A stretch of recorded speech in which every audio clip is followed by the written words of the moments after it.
Hello students. आज के इस वीडियो में हम डिस्कस करेंगे इलेक्ट्रोकेमिस्ट्री के NCERT based questions for twelfth board exams. ये वीडियो उन स्टूडेंट्स के लिए है जो अभी ट्वेल्थ बोर्ड का एग्जाम देने वाले हैं।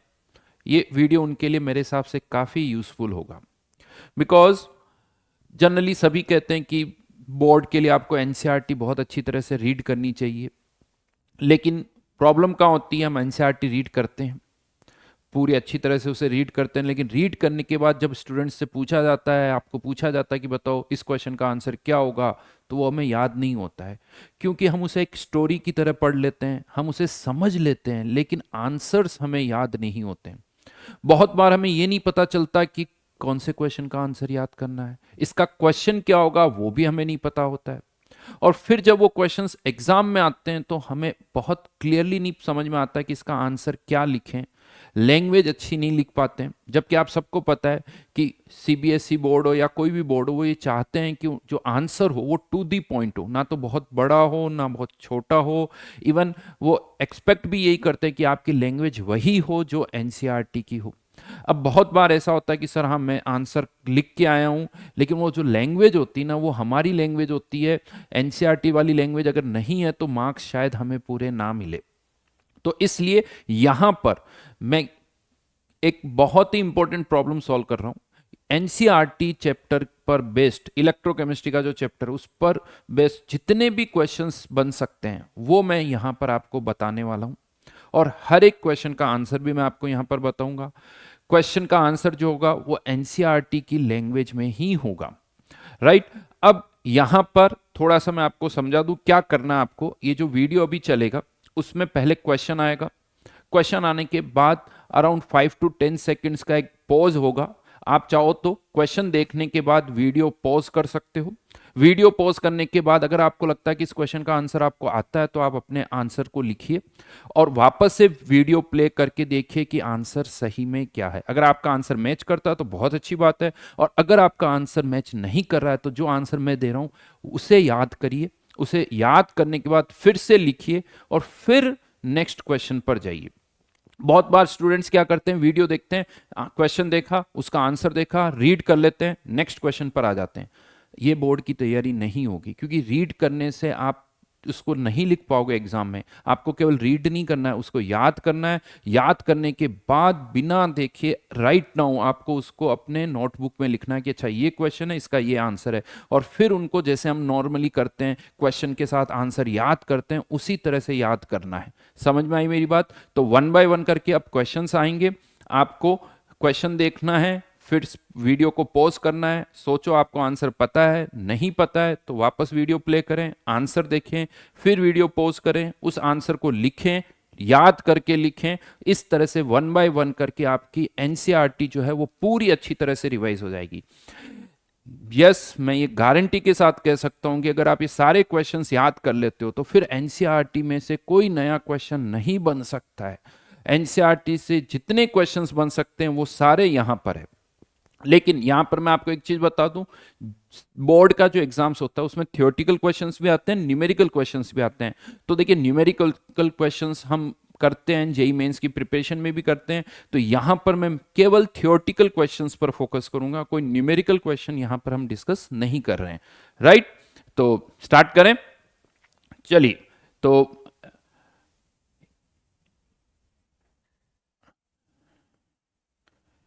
ये है first question, which electrochemical cell converts chemical energy into electrical energy.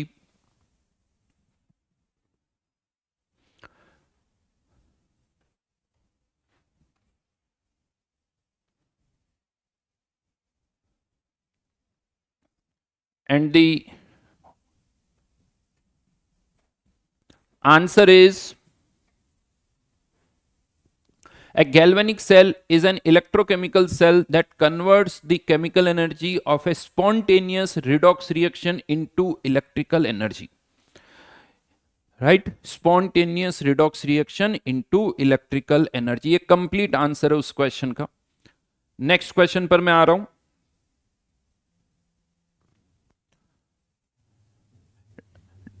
Define redox couple. and the answer is two portions of a galvanic cell are called half cells or redox couple.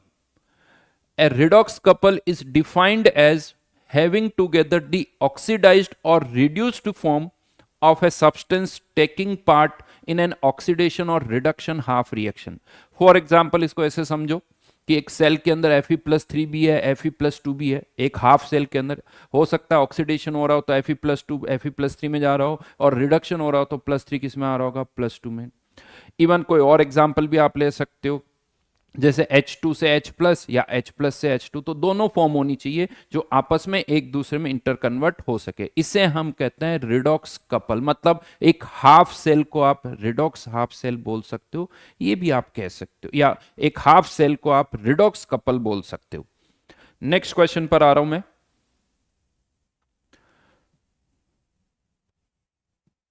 Salt bridge is made up of. Pause कर सकते हो आप video को, अगर आपको लगता है कि इसका आंसर आपको याद है तो पॉज करके आप अपना आंसर लिखिए, और जब आप अपना आंसर लिख चुके हो तो फिर वीडियो प्ले करें और आंसर देखें कि सही आंसर क्या है, सही लैंग्वेज क्या है, किस लैंग्वेज में हमें उसे लिखना चाहिए. Answer is salt bridge is made up of U tube containing a solution of potassium chloride or ammonium nitrate, usually solidified with agar-agar and later cooling in a jelly-like substance. Right? Next question. Define electrode potential.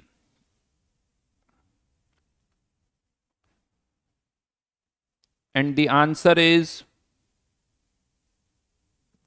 a potential difference develops between the electrode and electrolyte which is called electrode potential. एक electrode और electrolyte solution के बीच में जो potential difference develop होता है उसी को हम इलेक्ट्रोड पोटेंशियल कहते हैं.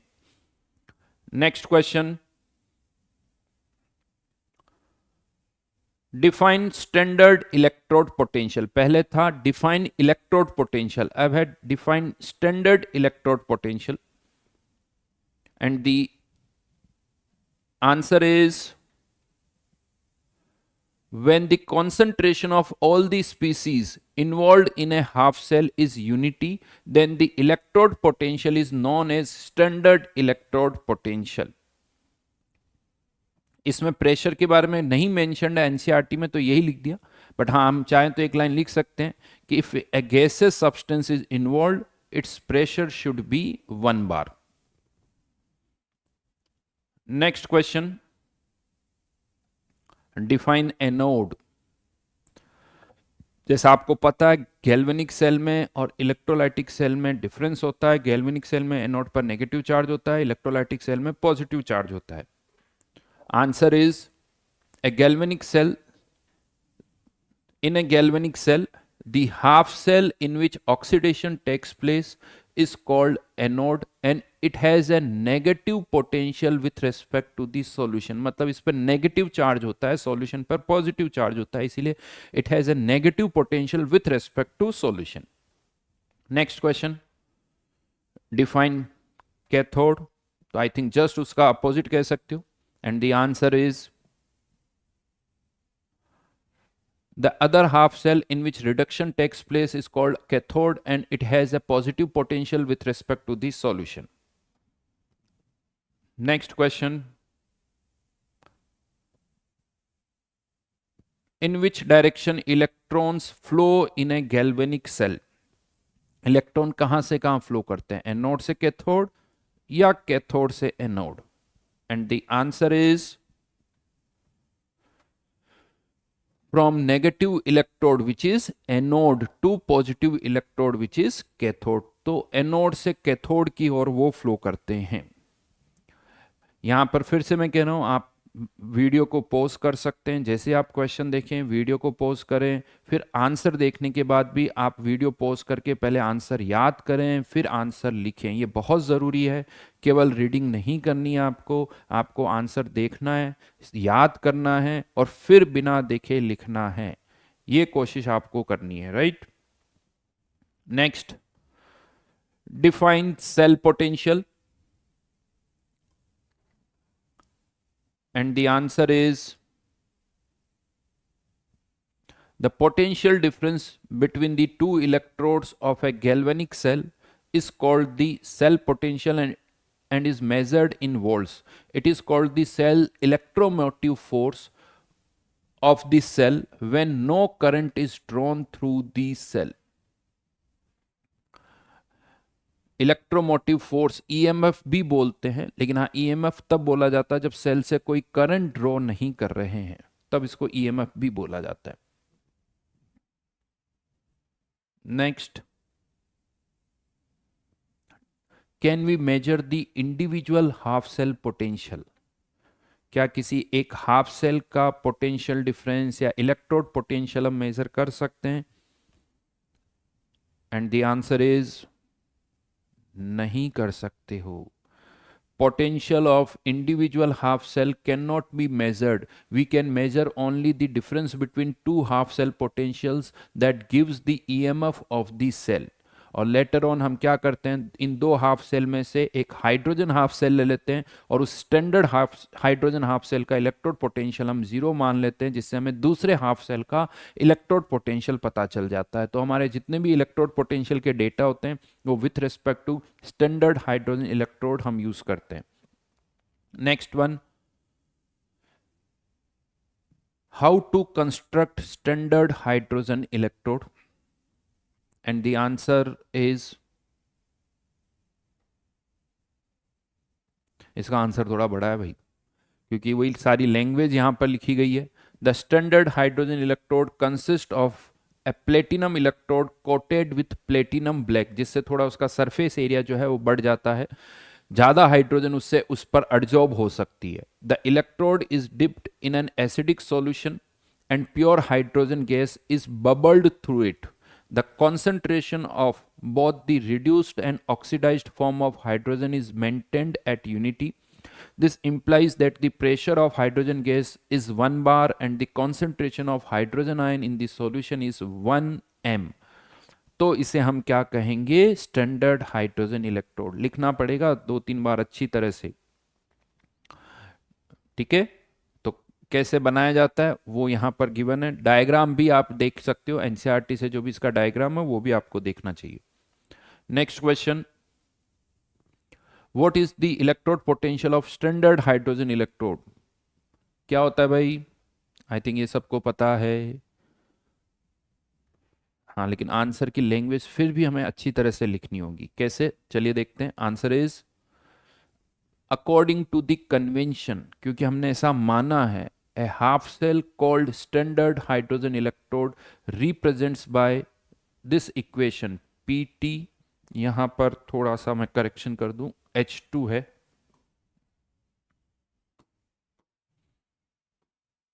H plus aqueous is assigned as zero potential at all temperature, at all temperature, ठीक है। और यहां पर ब्रैकेट में ये भी लिख देना 1 बार और इसके साथ ब्रैकेट में 1 m भी लिख लेना, ठीक है ना, तब इसको हम जीरो कहेंगे। तो ये दोनों चीजें भी साथ में लिखना। Next one, why copper can not be oxidised by HCl? HCl जो है वो कॉपर को ऑक्सीडाइज क्यों नहीं कर सकता है? तो देखिए, चलिए सोचिए आप,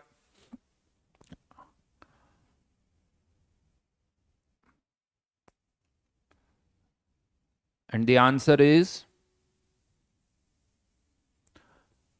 oxidation potential of copper is minus 0.34 and reduction potential of hydrogen is 0.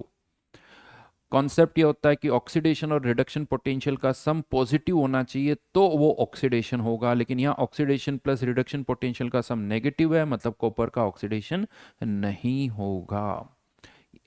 Right. Next question,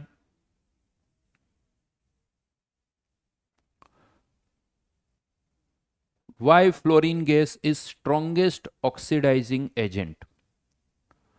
fluorine सबसे अच्छी ऑक्सीडाइज, फ्लोरीन जो है सबसे अच्छा ऑक्सीडाइजिंग एजेंट है, क्यों? And the answer is because it has highest reduction potential. इसकी रिड्यूस होने की टेंडेंसी सबसे ज़्यादा होती है, और जिसकी रिड्यूस होने की टेंडेंसी सबसे ज़्यादा होती है, जिसका रिडक्शन पोटेंशियल सबसे ज़्यादा होता है, वो सबसे अच्छा ऑक्सीडाइजिंग एजेंट होता है। और जिसका ऑक्सीडेशन पोटेंशियल सबसे ज़्यादा होता है, वो एक अच्छा रिड्यूसिंग एजेंट होता है। Next, question number 15, why lithium is strongest reducing agent in aqueous solution? And answer is because it has highest oxidation potential। ज्यादा बड़ा आंसर नहीं चाहिए भाई, एक एक क्वेश्चन के आंसर जो एक एक क्वेश्चन के जो एक एक मार्क्स के जो क्वेश्चंस होते हैं उनके आंसर एक्सपेक्ट किया जाता है कि एक लाइन या मैक्सिमम 1.5 लाइन इतना ही हो, तो शॉर्ट में ही चाहिए होते हैं उनको answer, to the point. Next one, how delta G and non PV are related with each other? हम डेल्टा जी से non PV work find out कर सकते हैं, कैसे? Answer is the reversible work done by the galvanic cell is equal to decrease in its Gibbs energy. Decrease in its Gibbs energy लिखो, या decrease in, या right, decrease word है तो यानी चेंज आ गया, is equal to the decrease in its Gibbs energy, मतलब minus of delta G. Non P work जो होता है वो माइनस ऑफ डेल्टा जी के बराबर होता है। गिब्स एनर्जी चेंज अगर -50 है तो नॉन पी वर्क +50 हो जाएगा। Next question, relationship between standard electrode potential and equilibrium constant is, क्या होगा? आंसर इज, केवल फॉर्मूला पूछा है तो E not cell equals to 2.303 R T upon N F log equilibrium constant. ठीक है, और अगर आप चाहो तो यहां पर एक और लाइन ऐड कर सकते हो, 298 kelvin, E not equals to 0.059 upon n log of K, ऐसे भी लिख सकते हो। एक स्टेप और लिखी जा सकती है। Next question, define conductance, and the answer is the inverse of resistance which is R is called conductance, जिसको हम G से रिप्रेजेंट करते हैं। The inverse of resistance is called conductance. Next,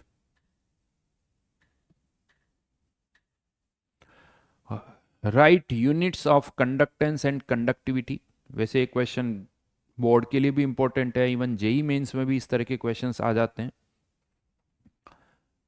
and the answer is SI unit of conductance is siemens, जिसे हम S से लिखते हैं। It is also equal to ohm inverse, या ओम इनवर्स को कभी कभी हम रिवर्स करके लिख देते हैं MHO, ओम इनवर्स ऐसे भी लिख सकते हो। And the SI unit of conductivity is siemens metre inverse, siemens metre inverse. Next question, magnitude of conductivity depends on, conductivity किस पर डिपेंड करती है? And the answer is, 3 parameters हैं, चाहो तो आप ऐसे भी कर सकते हो, it depends on following 3 parameters, फिर आप आंसर लिख सकते हो। First one, nature of the material, substance कौन सा है, NaCl है तो अलग होगा, AgBr है तो अलग होगा, टेम्परेचर एंड प्रेशर, इन तीनों पर ये डिपेंड करती है। अगर गैसेज इन्वॉल्व है तो प्रेशर पर भी ये डिपेंड करेगी। नेक्स्ट, इलेक्ट्रिकल कंडक्टेंस मेटेलिक और इलेक्ट्रॉनिक। मेटेलिक मतलब जो वायर के थ्रू चार्ज पास होता है, इलेक्ट्रॉनिक मतलब जो आयंस के थ्रू पास होता है in this solution is due to the flow of. खैर वही पूछा है, मैंने आंसर ही बता दिया आप लोगों को।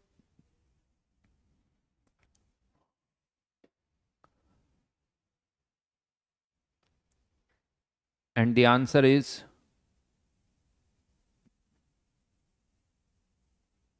सॉरी मैंने वापस करेक्ट कर रहा हूं मैं अपने आप को, केवल मेटेलिक उसी को इलेक्ट्रॉनिक बोला है, इलेक्ट्रोलाइटिक नहीं था, वो इलेक्ट्रॉनिक है, इलेक्ट्रोलाइटिक अलग है। तो मेटेलिक और electronic conductance is due to the flow of, किसके कारण होता है, इलेक्ट्रॉन्स के कारण। Next question, electronic conductance depends on, यानी वायर के थ्रू जो कंडक्टेंस होती है वो किस पर डिपेंड करती है।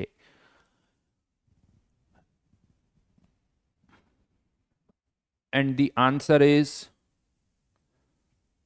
Nature and structure of the metals. Metal कौन सा है, number of valence electrons per atom. ये वैसे देखा जाए तो मेटल से ही एसोसिएटेड है, आपको ही पता है एल्कली मेटल्स है तो उनकी कंडक्टेंस ज़्यादा होती है, वैलेंस इलेक्ट्रॉन इजीली मूव कर सकते हैं उसमें, इस तरह से। नंबर ऑफ वैलेंस इलेक्ट्रॉन पर एटम कितने हैं, प्लस टेम्परेचर। लेकिन हाँ यहाँ पर बता दूं, जैसे जैसे टेम्परेचर बढ़ता है मेटेलिक कंडक्टेंस कम होती है, ये बढ़ती नहीं है, टेम्परेचर बढ़ने पर मेटेलिक कंडक्टेंस कम होती है। नेक्स्ट वन, अब आया डिफाइन इलेक्ट्रोलाइटिक और आयनिक कंडक्टेंस। इलेक्ट्रोलाइटिक और ionic conductance, and the answer is the conductance of electricity by ions present in the solution. Ions present in the solution is called electrolytic or ionic conductance.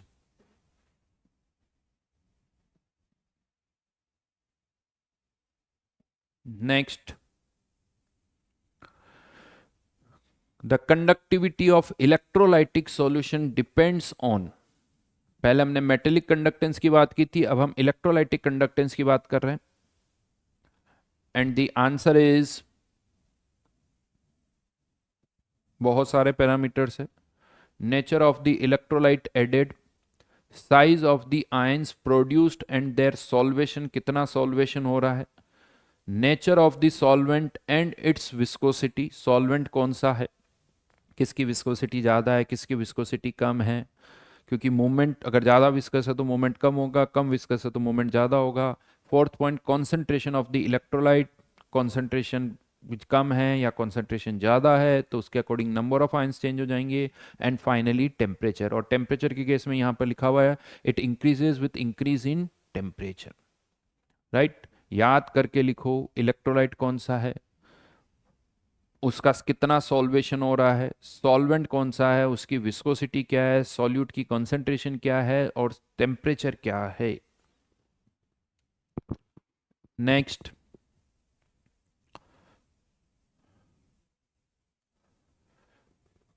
Highlight two problems we face during measuring the resistance. जब हम resistance measure करते हैं तो कौन सी दो problems हम face करते हैं।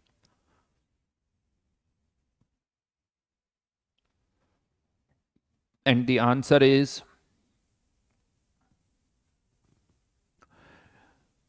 एक्चुअली क्या होता है वायर के केस में नहीं, सॉल्यूशन के केस में क्या प्रॉब्लम आती है उसकी बात हो रही है। यहाँ रेजिस्टेंस किसकी बात करें हम, सॉल्यूशन की। मेनली दो प्रॉब्लम आती, passing direct current changes the composition of the solution. जब हम डायरेक्ट करंट पास करते हैं तो हमें पता है कि सॉल्यूशन में से जो आयंस है वो एनोड और कैथोड पर डिपॉजिट हो जाते हैं, जिसके कारण सॉल्यूशन की कंपोजिशन ही चेंज हो जाती है, फिर आपकी जो रीडिंग्स आएगी वो गलत होगी। तो एक तो ये प्रॉब्लम होती है, इसकी इसीलिए यहाँ पर डीसी की बजाय एसी करंट यूज किया जाता है, ताकि ताकि कंपोजिशन जो है वो चेंज ना हो। Second, a solution can not be connected to this bridge like a metallic wire or other solid conductor. तो कनेक्शन में इंटरफेसेस और बन जाती, उसका भी एक इश्यू यहां पर आता है। तो ये दो कारण हैं। Next, define cell constant. What is cell constant? And the answer is the quantity L upon A. L, length of the cell, A, area of the cell या area of the plates, is called cell constant and is denoted by the symbol G star. कभी कभी इसको G star भी लिख दिया जाता है या L upon A. Next question.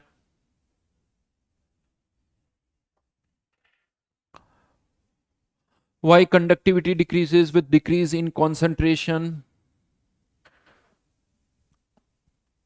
And the answer is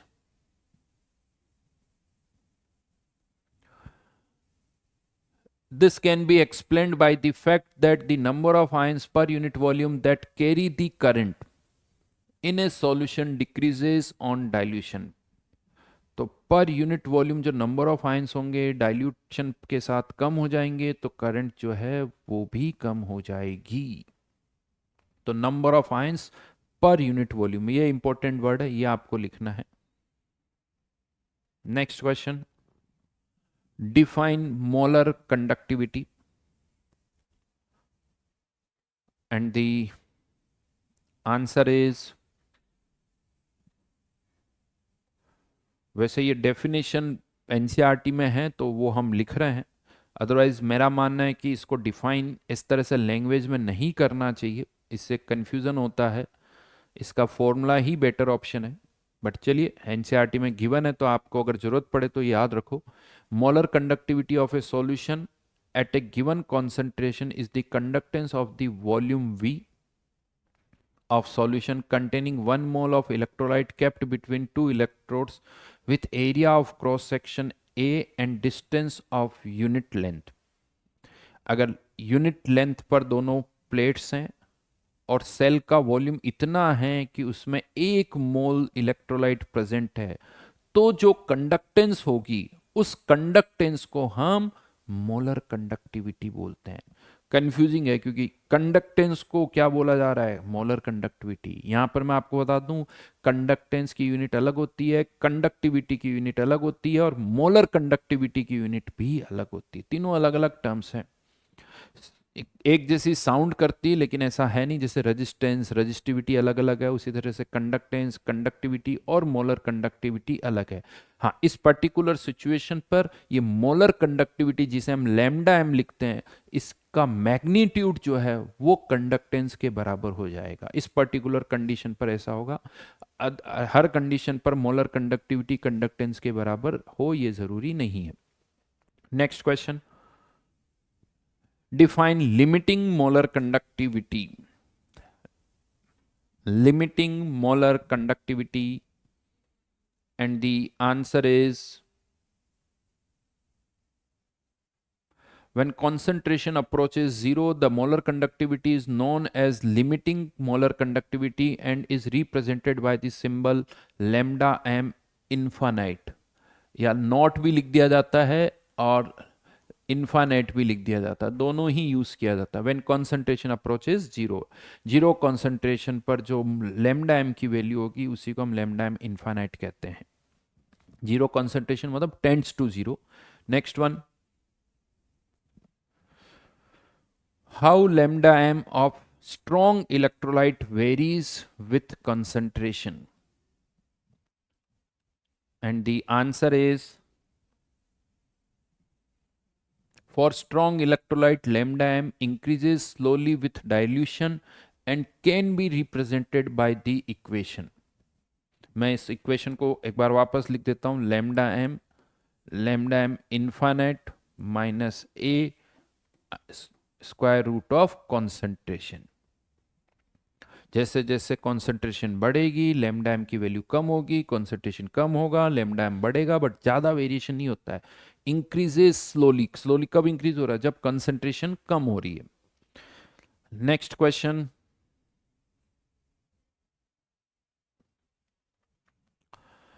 define Kohlrausch law of independent migration of ions. Basically हम सिंपल सा कोलरोश लॉ बोल देते हैं, हाँ, बट ये इसका पूरा कह सकते हो Kohlrausch law of independent migration of ions, and the answer is the law states that limiting molar conductivity of an electrolyte can be represented as the sum of the individual contributions of the anion and cation of the electrolyte। जो NCERT में लिखी हुई है वही definition हमने लिख ली। जब मैं पढ़ाता हूँ तो थोड़ा इसको और अलग तरह से समझाता हूँ।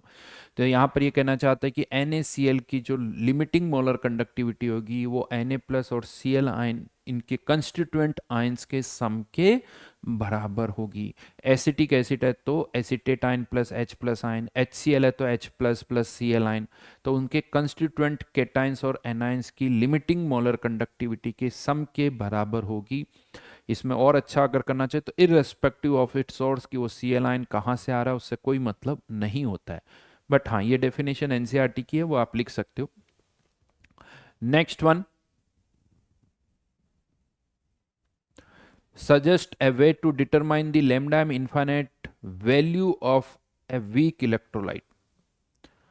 जिन्होंने मेरे से पढ़ा हुआ है थर्मोडायनेमिक्स शायद वो इस क्वेश्चन को बहुत अच्छी तरह से रिलेट कर पाएंगे, समझ पाएंगे, क्योंकि यहाँ पर हम बात करते हैं स्ट्रॉन्ग इलेक्ट्रोलाइट के लिए लैम्डा इनफाइनाइट कैसे फाइंड आउट करना है और वीक इलेक्ट्रोलाइट के लिए कैसे फाइंड आउट करना है। स्ट्रॉन्ग इलेक्ट्रोलाइट के लिए फाइंड आउट करना आसान होता है, केवल कर्व को एक्स्ट्रापोलेट करो क्योंकि स्ट्रेट लाइन आती है तो इजीली हो जाता है, बट वीक इलेक्ट्रोलाइट के लिए एक्स्ट्रापोलेट नहीं कर सकते हैं।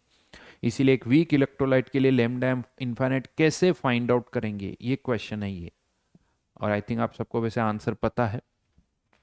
Lambda infinite for weak electrolyte is obtained by using Colrosh law of independent migration of ions। Colrosh law की हेल्प से हम करते हैं। Next question, define Faraday's first law. अब हम इलेक्ट्रोलाइटिक सेल पर आ गए। स्टार्टिंग हमने की थी गैल्वेनिक सेल से, फिर बीच में आ गया कंडक्टेंस, और अब हम फाइनली आ गए फेराडेज लॉ या electrolytic cell. Define Faraday's first law. Again statements आपको पता होना चाहिए। मोस्टली क्वेश्चंस बिना फेराडे लॉ के ही हो जाते हैं इक्विवेलेंट कॉन्सेप्ट से, लेकिन अगर डेफिनेशन पूछी जाए तो वो पता होनी चाहिए। Answer is amount of chemical reaction which occurs at any electrode during electrolysis by a current is proportional to the quantity of electricity passed through the electrolytic।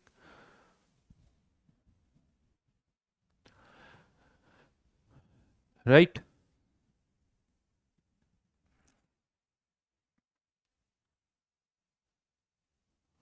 कोई केमिकल रिएक्शन किसी इलेक्ट्रोड पर कितनी होगी is directly proportional to the quantity of electricity passed through the electrolyte solution. Next question, define Faraday second law. वो first law था, ये second law है, और आंसर जो है बता दूं या आता है? बोलो बोलो। या सारे आते हैं सर? अभी तक जितने भी आपने बताया सारे आंसर हमें आते हैं, या ऐसा कि सर आते तो हैं लेकिन लिखते वक्त समझ में नहीं आता कि क्या लिखें सर, सब कौन सा लाइन पहले लिखे कौन सी बाद में लिखे हैं। बहुत बार ऐसा होता है लिखते हैं फिर काट देते हैं, फिर कुछ लिखते हैं फिर लगता है पहले वाला ज़्यादा अच्छा था फिर काट देते हैं। ये बहुत कॉमन चीज़ होती है। बहुत बार हमें बहुत कुछ आता है जिसका ये नहीं समझ में आता कि किसको ज़्यादा इंपॉर्टेंस दे किसको कम इंपॉर्टेंस दे, और फिर हम एक क्वेश्चन के आंसर में 4-5 लाइनें लिख देते हैं जबकि उसका आंसर एक लाइन का होता है, फिर भी हम उसे बहुत बड़ा लिख देते हैं। Yes, answer is amounts of different substances liberated by the same quantity of electricity passing through the electrolytic solution are proportional to their chemical equivalent weight। Chemical equivalent weight, और यहाँ पर लिखा हुआ भी है इक्विवेलेंट वेट क्या है? Atomic mass of metal divided by number of electrons required to reduce the cation, basically n factor. Basically n factor है जिसको वर्ड नहीं यूज़ किया क्योंकि एन फैक्टर कोई बहुत ऐसी स्टैंडर्ड टर्म नहीं है, कोई एन फैक्टर बोलता है, कोई एक्स फैक्टर बोलता है, कोई वैलेंसी फैक्टर बोल देता है, तो इसलिए उन्होंने लिख दिया number of electrons required to reduce the cation. Next one, charge on 1 mole electron is, I think ये सबसे आसान क्वेश्चन है, डेफिनेटली पता होगा जो स्पेशली जेई की तैयारी कर रहे हैं। Answer is 96,487 coulombs per mole. C stands for coulomb. वैसे नॉर्मली हम 96,500 कूलॉम यूज करते हैं कैलकुलेशन, बट एग्जैक्टली 96,487 कूलॉम्स पर मोल. ठीक है. Next question is define over potential. ये बड़ी खतरनाक टर्म है, बड़ी प्रॉब्लम करती है, समझ में नहीं आता क्या है. वैसे नहीं समझ में आएगा भी नहीं, क्योंकि बहुत ज़्यादा ये कुछ थियोरिटिकल टर्म नहीं है, बट हाँ डेफिनेशन पता हो. Answer is some of the electrochemical processes, although feasible, are so slow kinetically that at lower voltage these do not seems to take place. वो इतनी स्लो होती है कि लगता कि हो ही नहीं रही है. And extra potential called over potential has to be applied, which makes such process more difficult to occur. यानी उनको अगर आपको ऑब्जर्व करना, कुछ चेंजेस ऑब्जर्व करना है, तो फिर आपको ज़्यादा पोटेंशियल लगाना होगा. तो ऐसा लगता है कि ये जो रिएक्शंस है कम पोटेंशियल पर हो ही नहीं रही थी, ये ज़्यादा पोटेंशियल पर हो रही है, जबकि कम पर भी हो रही थी लेकिन वो बहुत स्लो हो रही थी. तो वो जो एक्स्ट्रा पोटेंशियल आपको लगाना पड़ता है, that extra potential is called over potential. Just बता दूं मैं आपको, एनसीईआरटी भी पढ़ोगे तो वहां पर आप देखोगे आइडियली ओ एच आयन जो है पहले डिपॉजिट होने चाहिए as compare to C L ion, क्योंकि ओ एच आयन की ऑक्सीडाइज होने की जो टेंडेंसी है वो ज़्यादा होती है. But due to over potential O H ion से पहले सी एल आयन ऑक्सीडाइज होते हैं. इस ओवर पोटेंशियल के कारण ही ऐसा होता है. नेक्स्ट, ओह वही क्वेश्चन यहां पर आ गया. Why C L ion oxidise before water. ये एनसीईआरटी में है बिल्कुल, सी एल आयन है ये. Why C L ion oxidise before water. ये डेटा यहां पर दे रखा है. सी एल आयन का ऑक्सीडेशन पोटेंशियल -1.36, वाटर का ऑक्सीडेशन पोटेंशियल कुछ -1.23. The reaction at anode with lower value of electrode is preferred and therefore water should get oxidised in preference to C L ion. However on account of over potential of oxygen reaction 1 is preferred. Reaction 1 कह सकते हो, reaction 1 is preferred.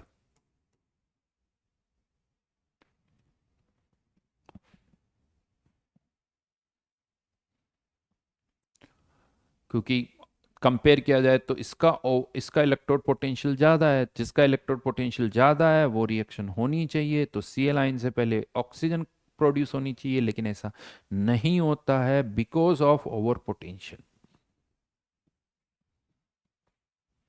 Next, define batteries. Cells और batteries वाला part है, दो आपको पता है. चलिए पहले इसका आंसर देख लेते हैं. Answer is battery may have one or more than one cell connected in series. थोड़ा सा मुझे शायद गड़बड़, मोर देन वन होना चाहिए, वन तो नहीं होना चाहिए, वन और मोर देन नहीं. Battery it may have more than one cell connected in series लिखो, क्योंकि एक से ज़्यादा सेल होने चाहिए. एक सिंगल सेल होता तो सेल ही बोला जाता है, एक से ज़्यादा सेल होते तो उसे बैटरी बोला जाता है. It may have more than one cell connected in series. Next one, define primary and secondary cell. पता आंसर? चलो बता देते हैं. Answer is in the primary batteries the reaction occurs only once and after use over a period of time battery becomes dead and cannot be reused again. उसे वापस reuse नहीं कर सकते. secondary cell after use can be recharged by passing current through it in the opposite direction so that it can be used again. तो वापस reuse किया जा सकता है. नहीं, ये rechargeable है basically और ये non rechargeable है. primary non rechargeable, secondary are rechargeable. Next,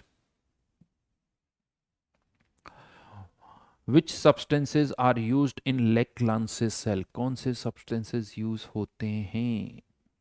And the answer is a cell consists of zinc container that also acts as anode, and the cathode is a carbon graphite rod surrounded by powdered manganese dioxide, MnO2 and carbon. इनका mixture होता है MnO2 plus carbon का।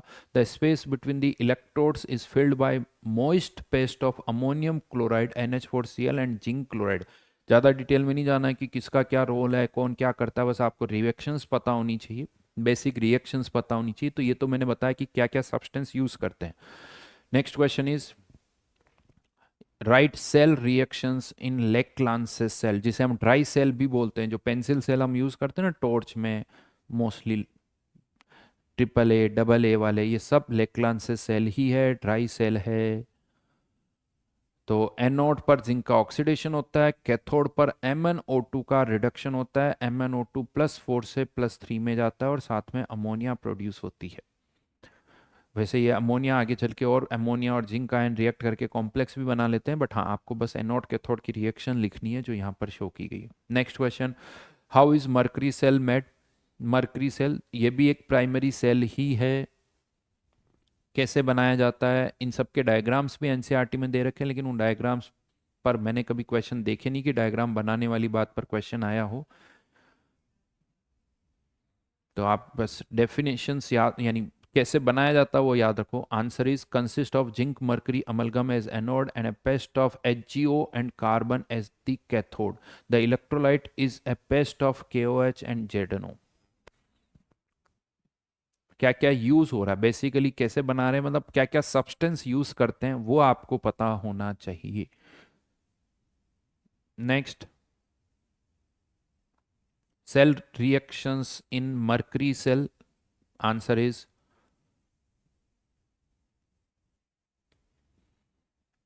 Anode पर zinc का oxidation हो रहा है, zinc 0 से +2 में, और कैथोड पर मर्करी का रिडक्शन हो रहा है। दोनों रिएक्शंस को आपको बेसिक मीडियम में ही बैलेंस करना है। दोनों रिएक्शंस को आपको बेसिक मीडियम में ही बैलेंस करना है। Next, cell potential of dry cell and mercury cells are. Yes, ये डेटा भी दे रखा है एनसीईआरटी में। देखिए मैंने कोशिश की है मैक्सिमम जितने क्वेश्चंस बन सकते हैं। आप सोचियो 44th क्वेश्चन पर हम हैं। ये इन चैप्टर के अंदर से क्वेश्चंस बनाए मैंने, कहीं से ऐसा नहीं कॉपी किया है। चैप्टर को रीड करते हुए हर लाइन पर क्या क्वेश्चन बन सकता है, लाइन जो लिखी हुई है उस पर एक क्वेश्चन फ्रेम किया, वो क्वेश्चन आपके सामने है, वो लाइन उसका आंसर आपको एनसीईआरटी में मिल जाएगा। Next question, 1.5 volt, sorry, next answer is 1.5 and 1.35 volt respectively. Next question, write the material used in lead storage cell. lead storage cell में कौन से materials हम use करते हैं? Answer is, it consists of a lead anode and a grid of lead packed with lead dioxide PbO2 as cathode. A 38% solution of sulfuric acid is used as an electrolyte. 38% वैसे वहाँ mention नहीं है, but ये W/W होता है। 38% W/W। Solution of sulphuric acid is used as an electrolyte. तो lead use होता है, PbO2 यूज होता है, और H2SO4 का सॉल्यूशन यूज होता है। Next one, write the cell reaction in lead storage cell during discharging. Reactions क्या होती है during discharging? And the answer is, anode पर अगेन ऑक्सीडेशन, लेड 0 से +2 में, कैथोड पर PbO2 में जो लेड +4 में है वो भी Pb+2 में चला जाता है, PbSO4 में। ये रिएक्शंस पता होनी चाहिए, और ओवरऑल रिएक्शन लिखनी है तो आप दोनों को ऐड कर सकते हो, एक ऑक्सीडेशन की दूसरी रिडक्शन की, ओवरऑल रिएक्शन के लिए आप इनको ऐड कर सकते हो। नेक्स्ट,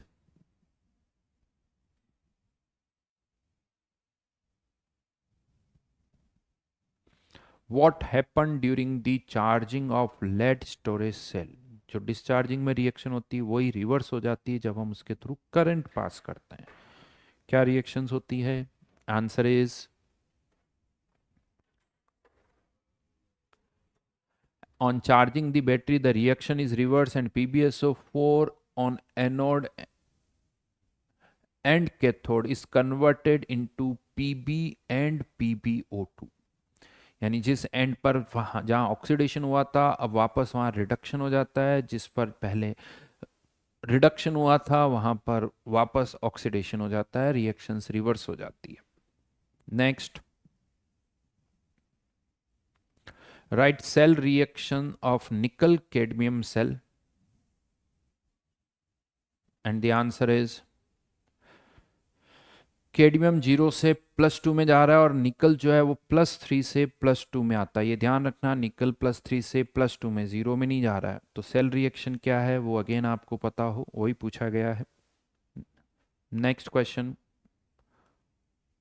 ये कुछ कोरोजन से रिलेटेड क्वेश्चन है, थोड़ा सा पोर्शन दे रखा है चैप्टर के एंड पर। What happens in corrosion? In corrosion, a metal is oxidized by loss of electron to oxygen and formation of oxide. मतलब Fe2O3 इस तरह से बन जाते हैं, मेटल जो है वो मेटल ऑक्साइड में कन्वर्ट हो जाता है। 0 से उसका ऑक्सीडेशन नंबर +2 +3 चला जाता है, दैट इज ऑक्सीडेशन। और वो जो इलेक्ट्रॉन का लॉस होता है वो कौन एब्जॉर्ब कर लेता है? Oxygen.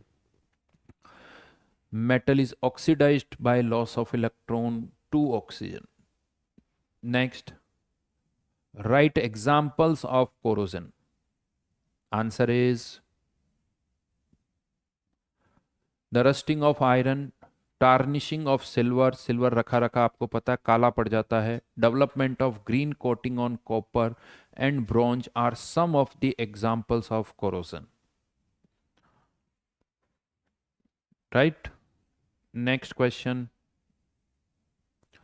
Write chemical reaction during rusting. Rusting में क्या chemical reactions होती है? And the answer is anode पर Fe का ऑक्सीडेशन होता है, कैथोड पर ऑक्सीजन का रिडक्शन होता है। The ferrous ions are further oxidised by atmospheric oxygen to ferric oxide which comes out as rust in the form of hydrated ferric oxide Fe2O3.xH2O, x की value कुछ भी हो सकती है 2, 3, 4, and with further production of hydrogen ions।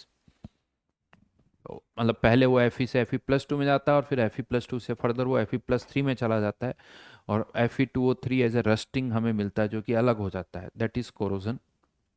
Next question, how to prevent corrosion? कैसे stop किया जाए? And the answer is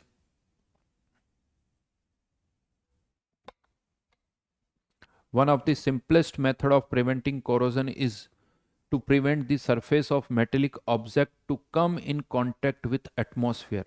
atmosphere के कांटेक्ट में ही मत आने दो, सबसे आसान तरीका है।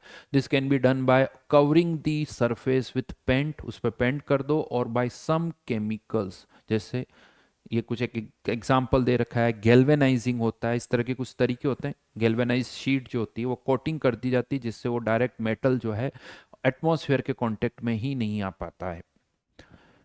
नेक्स्ट, आई थिंक ये लास्ट क्वेश्चन है, what is sacrificial electrode? And the answer is an electrochemical method is to provide a sacrificial electrode of another metal which corrodes itself but saves the object। जैसे क्या होता है, Fe का oxidation हो रहा है तो उससे ज़्यादा इलेक्ट्रोपॉजिटिव एक कोई मेटल यूज़ करो, जैसे मैग्नीज है Mg, तो वो मैग्नीशियम जो है, जैसे Fe ऑक्सीडाइज होता है तो Fe जब ऑक्सीडाइज होकर Fe+2 बना लेता है तो मैग्नीज जो है उसको वापस रिड्यूस करके खुद ऑक्सीडाइज हो जाता है। मैग्नीज जो है वो ऑक्सीडाइज हो जाता है इंस्टेड ऑफ Fe, तो that is known as sacrificial electrode. Magnesium जो है, सॉरी नॉट मैग्नीज, मैंने गलत वर्ड बोला, मैग्नीशियम ज़्यादा यूज होता है, मैग्नीशियम यूज होता है। वापस एक बार मैं रिपीट कर रहा हूँ, होता क्या है कि Fe ऑक्सीडाइज होता है Fe+2 में, जब Fe+2 में चला जाता है तो जो मैग्नीशियम होता है वो Fe+2 को रिड्यूस कर देता है Fe में और खुद +2 में चला जाता है, इसीलिए इसे कहा जाता है सैक्रिफिशियल मेटल, जो अपने आप को सेक्रीफाइस कर रहा है। Right, yes, this is all about NCERT based question. NCERT में जितने पॉसिबल क्वेश्चंस जो मुझे लगते हैं वो सब यहाँ पर बनाए, यानी 53 क्वेश्चंस। डेफिनेटली कोई कम नंबर नहीं है, आप इन क्वेश्चंस को याद करो। मोस्ट यानी जेई में, सॉरी नॉट जेई, बोर्ड में अगर चैप्टर में से कुछ भी पूछा जाएगा तो वो क्वेश्चन यहाँ पर जरूर होगा। चलिए, all the best for board exam. Thank you.